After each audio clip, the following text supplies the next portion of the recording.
Welcome to the Rising Entrepreneurs Podcast, where we feature top founders and entrepreneurs and their journey. Now, let's get started with the show. Dr. Jeremy Weisz here, founder of InspiredInsider.com, where I talk with inspirational entrepreneurs and leaders. And today is no different. We're here with Peter Billmeyer and of Bespoke Commercial Real Estate. And I'm going to formally introduce Peter in a second. But Peter, I always like to point out other episodes people should check out on the podcast. And this is going to go on the Rising Entrepreneurs podcast, as well as Inspired Insider podcast. And I have to highlight a few other amazing EO members that I've had on the podcast. Andrea Houston, Lead Like a Woman, Becky Galvez, who's also in Chicago, Candor Threads. And there's other episodes that are fun. Like I had the founder, a co-founder of Pixar on. He talked about Steve Jobs stories. And so check everything out on InspiredInsider.com or Rising Entrepreneurs. This episode is brought to you by Rise 25. At Rise 25, we help businesses give to and connect to their Dream 100 relationships. And how do we do that? We help you run your podcast, right? For me, Peter, and I know this is the same case for you, the number one thing in my life is relationships. I'm always looking at ways to give to my best relationships. I found no better way to do that over the past decade to profile the people and companies I admire on my podcast and shout from the rooftops of what they're working on and what they're doing. So if you've thought about podcasting, you should. If you have questions, go to rise25.com, email us. Happy to answer anything that you throw at us. And I'm excited today. We have Peter Billmeyer. He's co-founder of Bespoke Commercial Real Estate and founder of Bespoke Limited Ventures.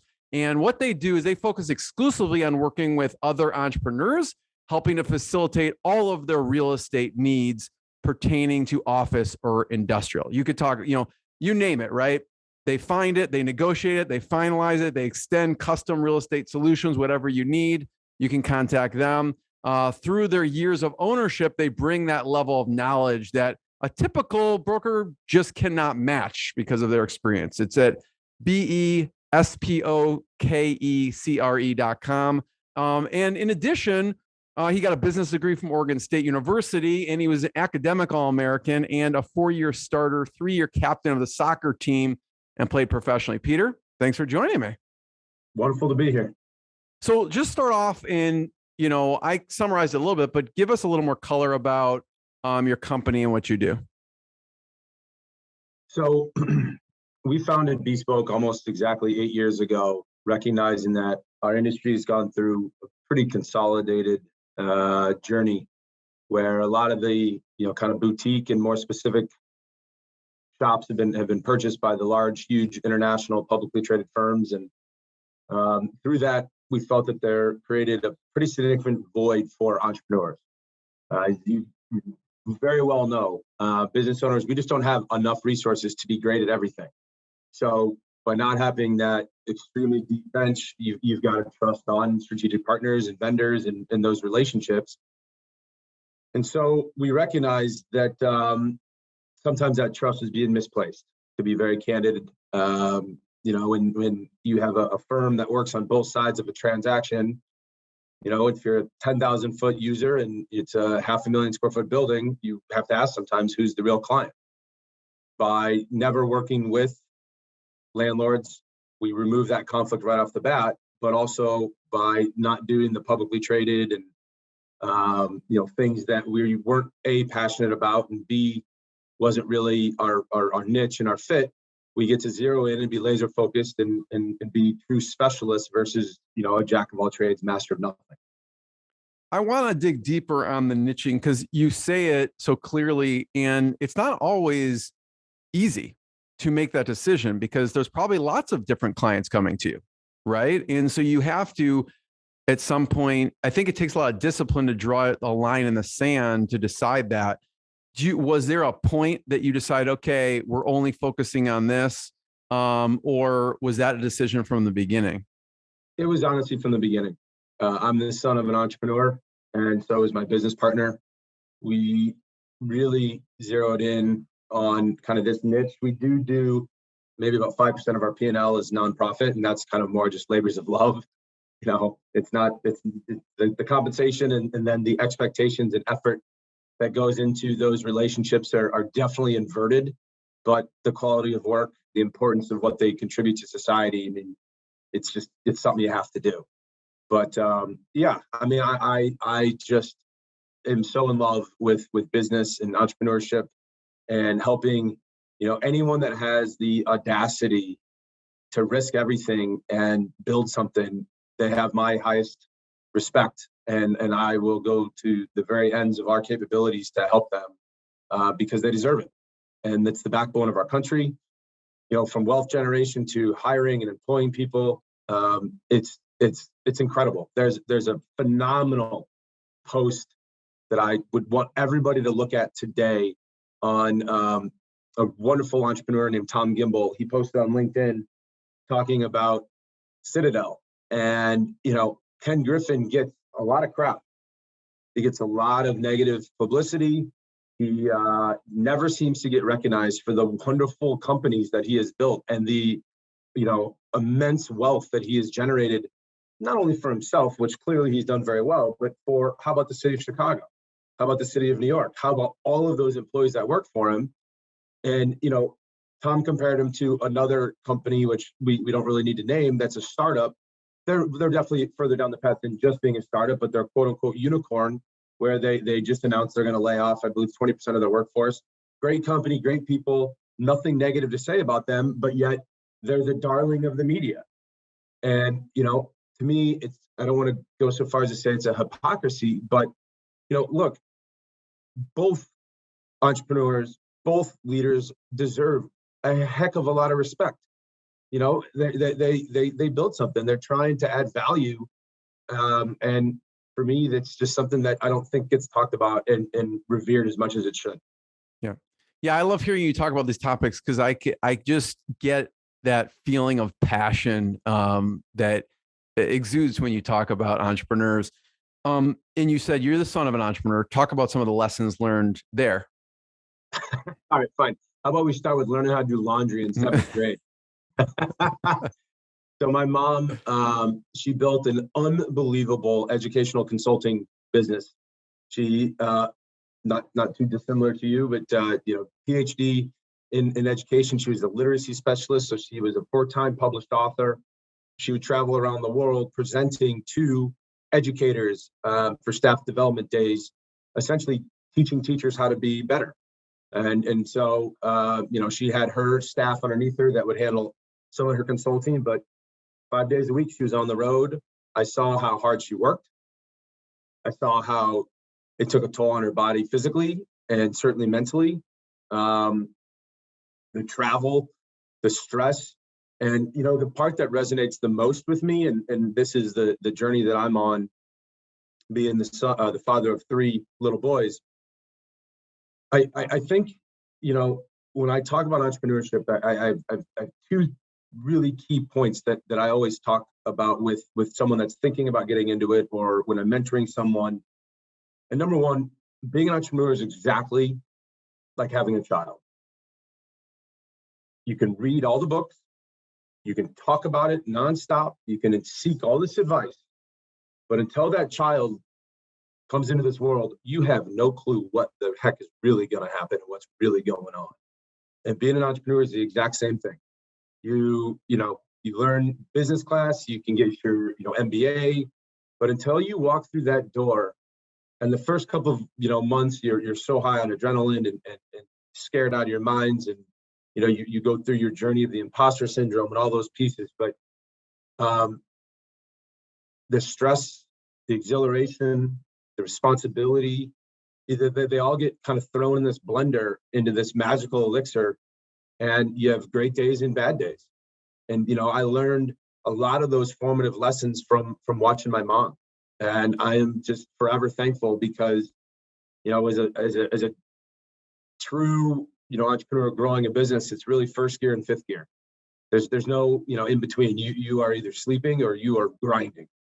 And the second part that I learned from her, which is by far the most excruciating, you kind of get to spin 3 plates in this world. You spin your business, you spin your family if you're blessed enough to have one, and then if you have a partner. And I'll be damned if I can get all 3 plates spinning to a healthy RPM for more than 2 days, I'm living pretty well, because there's some instance, some thing that's going to happen and is going to disrupt. And, then you've got to really zero in your focus. And sometimes it's your kid, misbehaving and getting in trouble at school, or sometimes it's a client causing you problems, or sometimes it's your wife being upset with you. I mean, not that that ever happens to husbands, Never happens. And so I really watched. I think at the time, obviously, I was too young to really grasp what was going on, and so I don't want to say it was osmosis, but over a decent amount of wine, my mom and I have been able to sit down and really unpack what a lot of that was. And unequivocally, I am not where I am today from a business success standpoint without that mentorship and modeling. So it's just it's a gift that I am so insanely thankful for. Peter, when you were younger, did you know you wanted to be an entrepreneur? Was it professional athlete and entrepreneur? What were you thinking when you were the younger Peter? What did he want to do? This is probably why I had such limited success as a pro athlete. I loved the sport. I was definitely committed to trying to play professionally. It wasn't the end all be all for me. And I recognized that, I was raised where education was extremely important. I took it serious in college and studied, and I loved business. But really what I learned, and this was very fortuitous because it was completely by instinct and natural. And now this is my number one thing that I try to explain to the younger men and women that I mentor and try to help foster their careers. I just knew what my non-negotiables were. I'm super lucky to have an older brother that's arguably 7.5 years older than me, extremely successful as a surgeon, and I always looked up to him and his friends, and I just knew that I wanted to keep up. I wanted to earn my ability to be in that room with his friends. I never wanted to have to say no. And so what it really comes down to was autonomy. And nothing means more to me than autonomy. I never wanted to have to say no to going on a vacation. I never wanted to have to miss, if my son or daughter was sick at school, being able to go pick them up or watch their games or coach or, and so while that's obviously the cornerstone of kind of my career, it is also in pretty big conflict with building a business. And so that reconciliation is where I struggle. But I liked leadership growing up. And I didn't know what business I really wanted to be in. And I honestly serendipitously fell into this world and then the role that I've been able to create for myself, which I think if there's a cooler job out there than what I get to do, I want to hear about it, because I get to spend all of my time being around other entrepreneurs. And what an unbelievable wealth of knowledge, a vast amount of resources. You get to do such fun and cool and entertaining, things. It's every day is different. And it's just great. I mean, again, back to the respect I have for so many entrepreneurs, and you get to meet tons of them, and that information, that knowledge, that experience that I get to learn and lean on, I get to then be a direct conduit to a lot of our clients, where if we do a great job in real estate, that's wonderful, and that's our job and our expectation. But if we can then come back around and do a great job helping them build their businesses, further their interests, all those different pieces, that's really living our code and kind of our core values. And that's the stuff that gets me super excited. Peter, are there other non-negotiables that you thought about in your journey? You mentioned autonomy. Are there any others? Yeah, it's cliche, and it's kind of I don't want to say uncouth because it's not quite that bad, but I wanted to be in a position where I could take the risk, and no one was going to tell me how much money I could make. I had some pretty cool lessons watching when I would consider an extremely talented salesperson still to this day, just off the charts. And every year he would finish number one in his company. And I'll be damned if every year they didn't take away either his biggest, second biggest, or third biggest client and redistribute it throughout the company to someone else because, quote unquote, he was making too much money. To me, control over your own destiny. Yeah, that was a big piece. And, the great tail end of that story is it burned him out. He got so frustrated, he left and went and worked for one of his very good friends, where he still is the number one salesperson in that company doing the exact same thing, making 4x more, having 8x more fun. And it's just another amazing Chicago success story. And so, for me, I'm okay taking risk. And that's a big part of it. I think anybody that really wants to get ahead financially, it always comes down to risk. Always. Peter, you mentioned, business partnerships are like marriages, right? And I think your brother's journey led you to meet your business partner. That's exactly right. So Victor started hazing me in about 7th grade, and they were fraternity brothers at Iowa, and I got to know him. And I think you're exactly right. It is like a marriage. I think, regardless of having a male and having a husband or a hetero or whatever, the dynamic, you never want to marry yourself.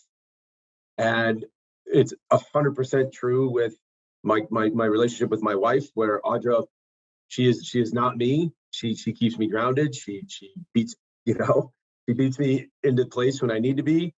And Victor is very similar. He's a unbelievably calculated, even keel, just tremendous deal person. And it's not a stretch to say that I was never very good at being a broker. It's not my strength. And so it's created a wonderful symbiotic partnership where we complement each other. And, I definitely believe that a business partnership can be one of the hardest things to pull off. But if you do it successfully, there's no doubt that it's not 1 + 1 = 2. It's 1 + 1 = 4.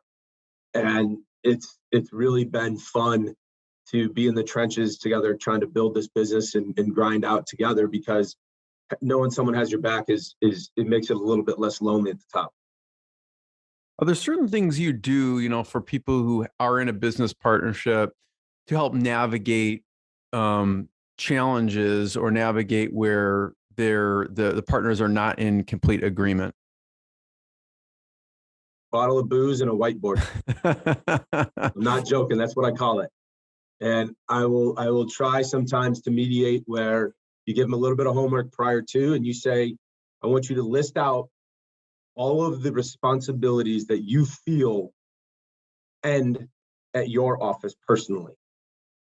And when you get them in a room together and you start listing these things out, it's fascinating. I mean, it can go spectacularly wrong, don't get me wrong, but most of the time when you'll see two partners put up the exact same responsibility, and it's like, whoa, wait, wait. And then all of a sudden you get to start bringing clarity. And from that, then what we try to do is we try to build a roadmap. And you try to divide up those responsibilities. And usually you have a pretty darn positive impact on their company. And, you check back in a year and how are things going? And it's, obviously you're always available if they want to call or reach out, but it's just, it's communication and clarity can really help clean up a lot of issues in a partnership. So it's somewhat of a division of labor. Like one person is going to be in charge of it, and if there's overlap, that's where the conflict tends to occur. Yeah, and it's incredibly inefficient. The duplication of efforts. Now, there are huge decisions sometimes that you have to be 100% committed on. And even after this long with running this business, and there's moments when Vic's like, yeah, you just handle it. I trust you, and I'm like, no.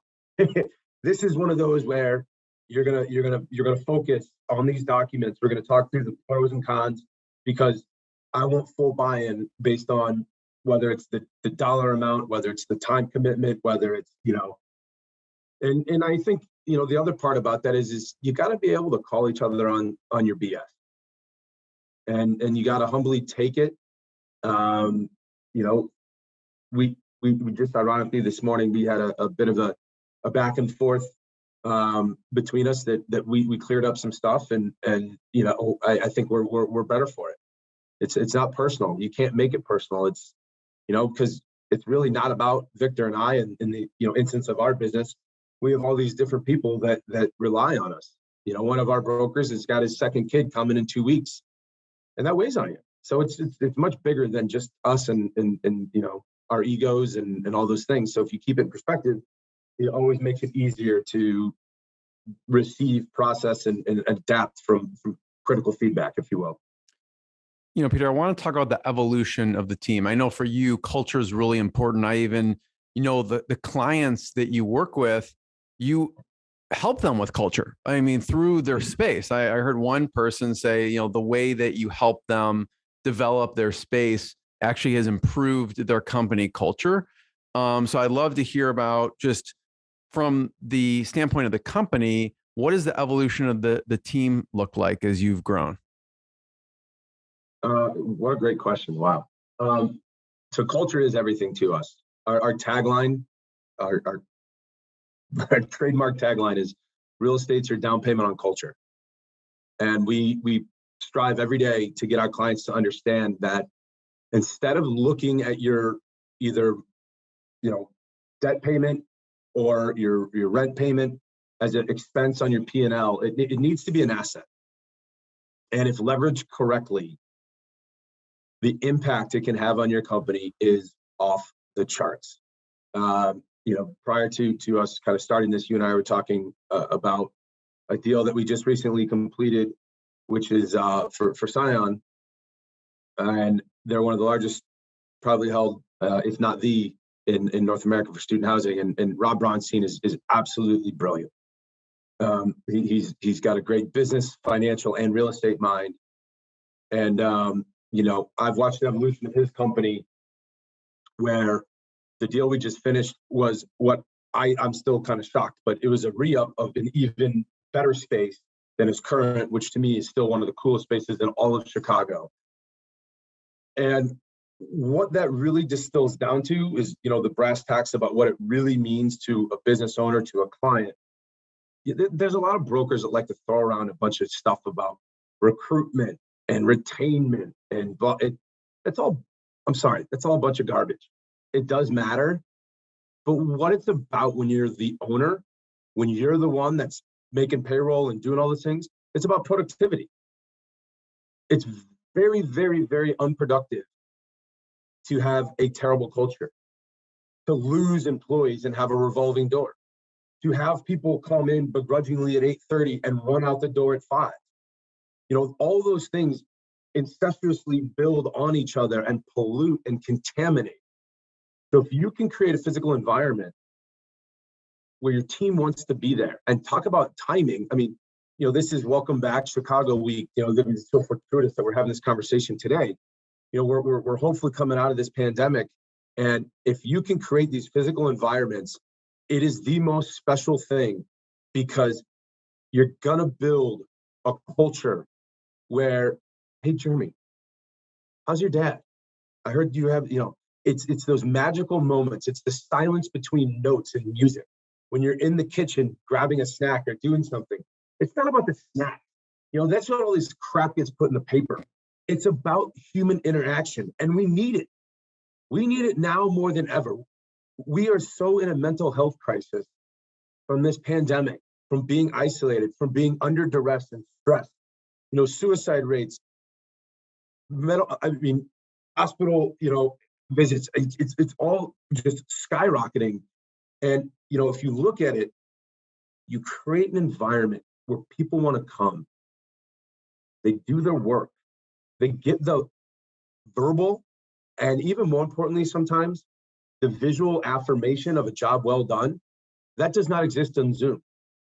It will never come through with the same type of emotion that it does in person-to-person interaction. And so when we really look at a client's space, we want to be as efficient as possible. We want to try to get the best deal possible, but we want to create an environment where the team is going to come, they're going to do their work, and they like to stick around. And it's such an amazing exercise when I will sit with a client in their space where they have never thought of this concept, and they think, we're so lucky in Chicago. They think that we're just trying to get them to spend more money. And in Chicago, it's one of the few markets in the country, our commissions have absolutely nothing to do with what you're paying in rent on the office side. And so if you're paying $75 a foot or you're paying $30, it's the exact same fee. But we'll do a stopwatch and we'll say, okay, what time are people usually allowed to leave, or what time do people usually leave? Okay, let's say it's 5:30. So we're sitting there, maybe having a cup of coffee, having a beer, something like that. And you watch people running out that door.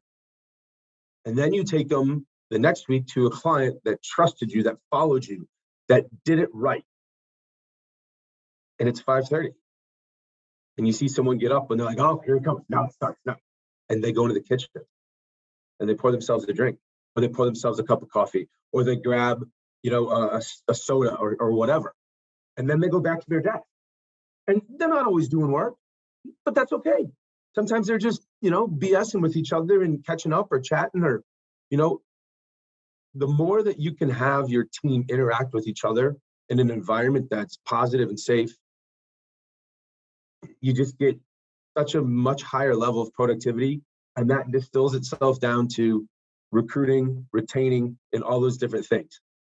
So that's really the part that we try so hard to educate and instill in our clients, because we know in the end, that's going to have the greatest impact on their business with regard to real estate.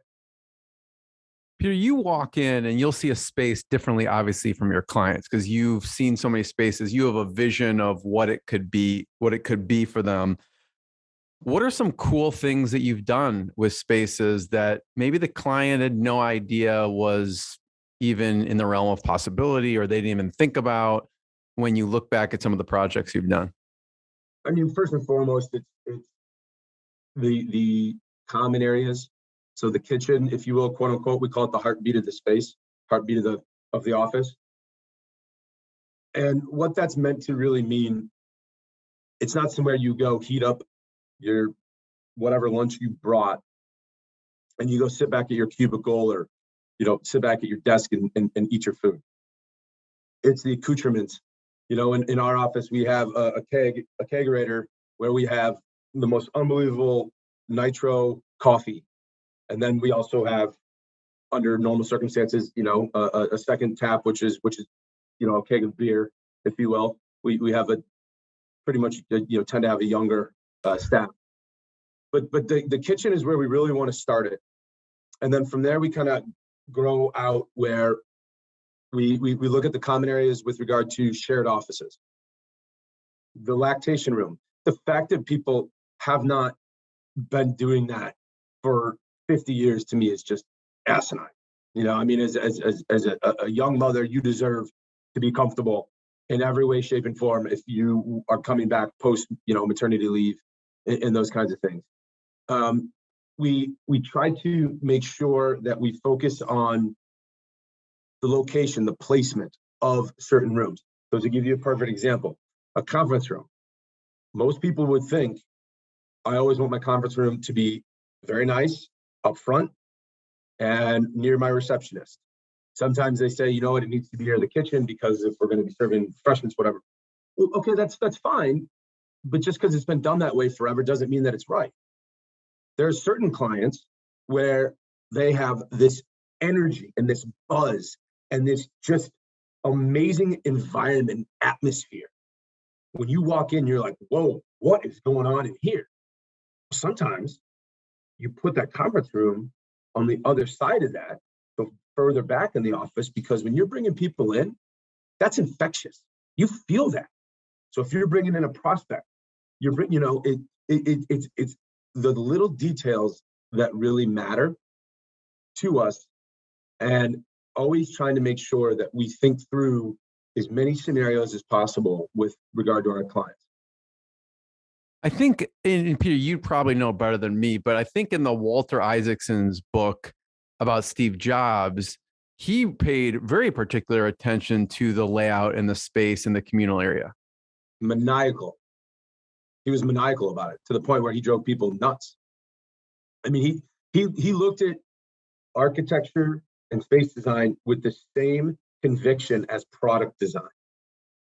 I mean, his book is fascinating about that. I totally agree with you. You know, and to just mail it in or leave it in the hands of, you know, a building architect that you just say, okay, I need 7 offices, I need 2 conference rooms, and here you go. Those days are kind of gone, and they should be gone. And, you know, as leaders, we really screwed up, to be very candid. Prior to the pandemic, we got greedy. We stopped investing in the right things with our teams in the physical space. And it's like, well, wait a minute. No. We you know, the kitchens were cool, Pete. Like they had snacks, they had all this other stuff. That's true. But bench seating, 110 square feet per employee. I mean, I don't want to smell what you ate last night for dinner because I'm sitting so close to you. And by the way, you know, now post-pandemic, it's so obvious, but Jesus, how gross is that? You know, I don't want, you're sitting there blowing your nose and coughing and, you know, I mean, you got to treat your employees as human beings. Now, I'm happy and proud to say that we never followed that. You know, everybody that works for us, they have their own beautiful 6x6, you know, area. We've always allowed them to spread out. We've always treated them the way they should be. But that's kind of a cool revolution that we're undergoing right now.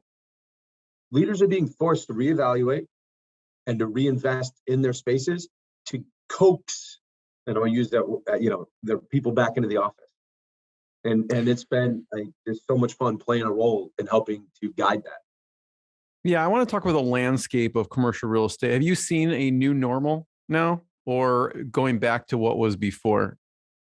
It is absolutely not going back to the way it was before for maybe ever. Maybe ever. You can't account for the technological shift that, you know, the pandemic really served as a catalyst for. Perfect kind of low-hanging fruit example. Take grandma. You know, grandma's grocery shopped her entire life, right? That's all that they ever knew. They are definitely a tech laggard. You know, they're not some early adopter. Well, pandemic hits, they're forced to figure out what, you know, Instacart, Amazon, whatever. Now, granted, there are things that you want to do that maybe you enjoy, but if you're one of those that hates going to the grocery store and you've now figured out, oh my gosh, the produce is fine, the food gets here when they say, they're not going back. Those efficiencies, those quality of life decisions are not going back. And I look at the office environment and the office experience the exact same way.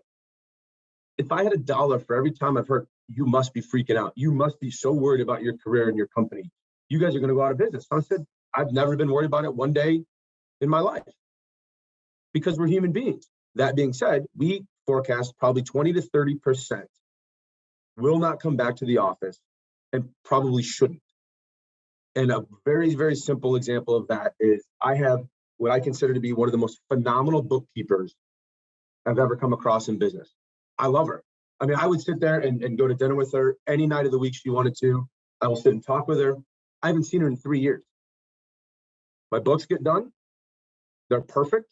There are times when, you know, she'll jump on my computer screen and we go through QuickBooks and we're looking at some things and making sure we're on the same page. And that's totally understandable, and that's okay. But what if you are a younger, aspiring leader, someone that's in creative, someone that's in sales, something that needs collaboration?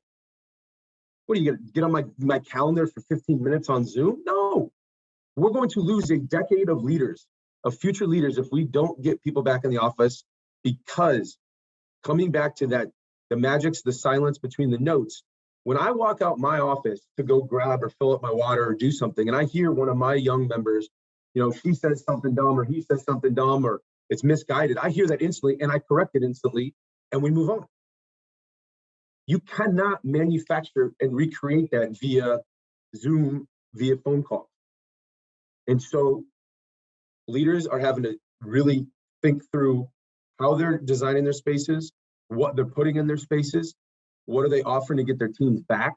Where are they going to be located? And I think we're going to be so much better for it when you forecast out 3-4 years from now, and a lot of these positive changes come, especially in the Chicagoland area, so long as we get the violence under control, because that is a very significant headwind that needs to be taken extremely seriously from not only the business community, which I think is, but from a complete and total civic leadership standpoint, because that is the number one issue that we are hearing about bringing people back to the office, is the fear of the commute. You mentioned people saying, you must be worried. You did mention before we hit record there that you see some scary stuff looming. I do. Scary for the landlords, especially in particular to the office market. We have a considerable, I don't want to call it a perfect storm, but there are some very large headwinds coming for a significant portion of the office landlord community in the Chicago area. You've got the combination of amazing new product coming on the market. You still have Lincoln Yards hanging out there, Project 78. You have the Bank of America building that just came on. You've got Salesforce Tower. You have BMO Harris. You look at what's transpired at the post office.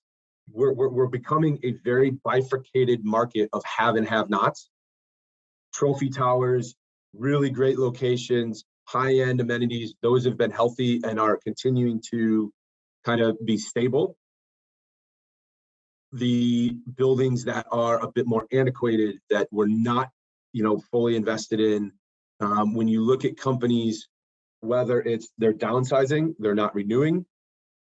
I don't see a huge threat only from downsizing, because a lot of companies, to my earlier point, are actually spreading back out. But when you have a supply-demand imbalance, rates are going to drop. And why I call it, a wonderful bonanza for someone like myself, because I'm only on the tenant side, and we get to be heroes by having a lower cost of occupancy that we get to deliver on behalf of our clients. From a landlord standpoint, that's really scary. And then now really dig deeper and look at what's going on. I mean, the Fed just raised rates another 50 bips yesterday. There's talk that it might even be 75 come June. So if the lending markets become less favorable, which is unequivocally happening, you look at the CMBS markets tightening. When your mortgage comes due and you're 30% vacant, refinancing isn't what it used to be. And some of these landlords are going to write checks to get their debt to equity ratio back in balance. And some are going to throw back the keys. And you do that. That is a very, very painful process for a building and for that lender when you do either a deed in lieu of foreclosure or it goes into receivership, because someone as myself, we stop showing those buildings. There's too much uncertainty. So you lose that velocity. Someone as myself, we start calling those tenants in those buildings because sometimes the services go down and you relocate them. So there will be, a lot of relocations coming where as the cost of occupancy comes down, building, companies that were in lower kind of tier buildings are going to be able to move up, and still pay the same. Some are going to be able to just save a ton of money. So we are very bullish, very excited, and super pumped for our model. But there's definitely some problems coming for the kind of the more macro real estate environment, if you will. Lots of choices for tenants there. I want to talk about what are the ideal characteristics of a client for you? Like what does that look like? It's a tough question. We are predominantly industry agnostic. So we don't do anything in retail. Thank gosh, we are not good at that. But so long as it's an office or industrial user, whether they want to buy a building, they want to lease, it doesn't really matter. But privately held, typical revenues are between a smaller client, say $2 million a year in revenue, up to our largest client. Their holding company does about $7 billion, and it's not a lack of resources with regard to our abilities. It's much more the empathetic understanding as someone that has built a business that signs a rent check every month, those nuances of how you really drive not only the best deal from an economic, but just an overall value standpoint. And so if you're privately held and you have any of those, kind of questions or desires or needs with regard to your environment, that's who we get really excited to talk to. What did you do, Peter, with New Hope Academy? The New Hope Academy is one of those like truly greatest deals, feelings ever. So Dave and Brandy Lawrence, they are a therapy school. So you have a significantly larger than any of us would like part of the population where certain kids, for certain reasons, whether it be special needs, whether it be mental, whether it be, they don't fit in some of these schools, right? And these schools, they don't have the resources like a normal public school to be able to service this subset of children. And so we found Dave and Brandy in an old, just terrible kind of warehouse type building. It was a complete square peg round hole. They were going to put a gun range in across the street and down a block. And, so those deals are extremely hard to pull off. You have busing, you've got to do vehicle counts, you're going to have to get a zoning variance. And then how are you going to find a landlord that wants that use, knowing it's going to be a bit harder on your building than, say, post-grad professionals? Then you got to find a landlord that's going to actually want to pay for the construction. So we moved them. The space turned out so phenomenal. And their landlord, he deserves a ton of credit. He believed in them, and they needed each other. It worked out so well that 3 years after moving them in, they almost doubled in size again, based on how positive. And I'll be darned if they're not almost full. I mean, we're talking about the most vulnerable kids in our society, that they are the ones being the safety net and catching and educating and helping and bringing, stability and safety to it. It's really darn impressive what they do and their commitment to the betterment of society and their businesses, quite frankly. And then what about Rock, Fusco and Connolly? What did you do? That's a cool one in that, they're an amazing law firm, a general practitioner. They specialize in a lot of different areas, but it's what I kind of consider, this was really like Rock, Fusco and Connolly 3.0. J Rock and Matt Connolly, they have taken over the firm. It's their time. They're growing quickly. They're investing in their people. They're investing in their practice. And it was time to invest in their space. And it was a very complex, it was a long process to get the right deal for them. They just moved in on Monday, and it's gorgeous. The location, the finishes, the build out, the views, without a doubt, I'm 100% confident it's going to have a very, very high positive impact on the things we talked about earlier, with their ability to poach and recruit in lawyers, their ability to have them stick around and bill more hours on a weekly basis and improve that cultural piece. And so I think there's a lot of wonderful things ahead for that firm. And moving is brutal. Everybody will tell you that's done it. And I know they're extremely happy to have it done. Peter, with all you have going on with business and family, you are helping out with several organizations as well. Spina Bifida organization, the Daniel Murphy Scholarship. Talk about those for a second. So Spina Bifida I was on, that was a while ago. That was my very first, what I'd consider executive board, Spina Bifida Association, Illinois. Equestrian Connection was, and probably will forever be, my baby. I was on that board for 10 years. I was president for 4. It's just an amazing facility up in unincorporated Lake Forest, 16 acres, 20 indoor horse stalls outside. I believe they now have about 8. It's hippotherapy, so you're linking up disabled children and adults, physically disabled, mentally disabled, with horseback riding. And the impacts on people, we can't even go into it, just some of the outcomes that I've personally seen. I've been on the board for 4 years of Daniel Murphy Scholarship Fund, where we help underprivileged middle school children get scholarships to high school. So we're right around 500 scholars right now.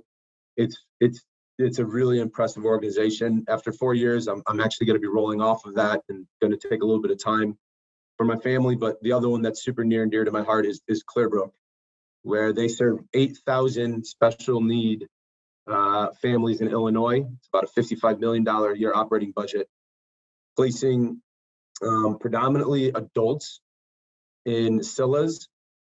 So a SILA is a home where you would live with 3 other, typically if it's a 4-bedroom, 3 other special needs adults, 24-hour care, and you're trying to recreate as close to a normal living environment as possible versus one roof, 50 people, feeling more like a retirement home type situation. They also have amazing day programs for children, for adults. They just had their gala last Friday. It's a really great place, no different than Misericordia, if you will.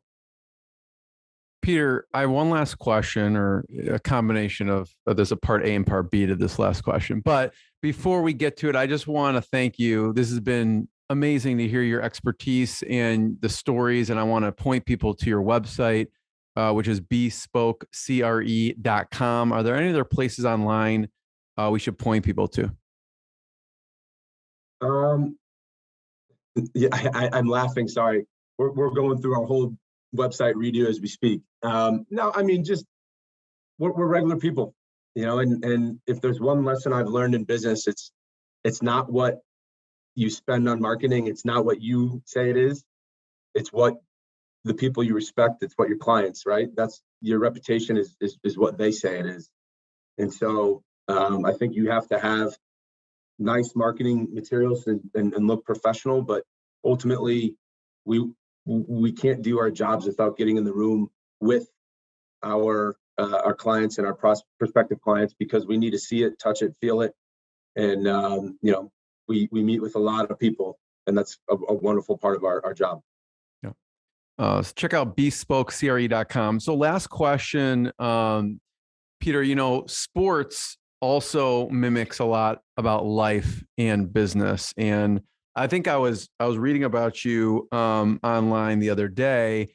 I think someone from Oregon State, or I think, tied a record that you set there of 15 shutouts. I don't remember the exact number, but you had 15 plus shutouts. I don't know if it was in a row or what it was, but I wanted to hear the most memorable game that you had on the bad side and then on the good side, because sometimes we learn our biggest lessons from the bad ones and they stick with us. So I want to hear the bad game, and I want to hear the good game when you look back on your career as a soccer player.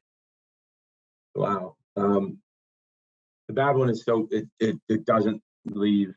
It doesn't leave you. I can tell you that. It still bothers me after all these years. Even it's truly kind of laughable. I mean, it's 2002 in the NCAA tournament. Heath Pierce, who was the left back for Portland, just more or less was clearing the ball. It was right before halftime, and in hindsight, it was probably a little laissez-faire. And my defender had told me, it was away, and I'll be dang, but this thing just dropped out of the sky into the upper 90, almost like on a vertical, and it was a goal. And it was by far the worst goal of my career to have given up. And I think that the big takeaway from it is humility. I was a wreck that night, and you feel like you let your entire team down, and all those countless hours of work and preparation and just, the true investment. I think I'm better for it, but I would be lying if I said that that's a lesson I really would prefer to have not learned, and certainly not that way. And then, from a positive experience, there's a lot. We had a special team. We had we really got it going my senior year, where we ended up finishing second in the Pac-10, which was kind of arguably the second best conference in the country. Probably beating Stanford my senior year in overtime at home, because we beat them on the road and at home my junior and senior year, both times, where they absolutely shellacked us my freshman and sophomore year. So anytime you can get one over on redemption. Yeah, they UCLA and Stanford played for the national championship my sophomore year. So it was not a lot of fun to lead the Pac-10 in saves all 4 years. I definitely know what it's like to be shelled, to say the least. Peter, first of all, thank you. Everyone check out BespokeCRE.com and more episodes of the podcast. Thanks, Peter. Thanks, everyone. Appreciate it. Thank you so much. Thanks for listening to the Rising Entrepreneurs Podcast. This episode is powered by Rise 25. Please subscribe and check out future episodes.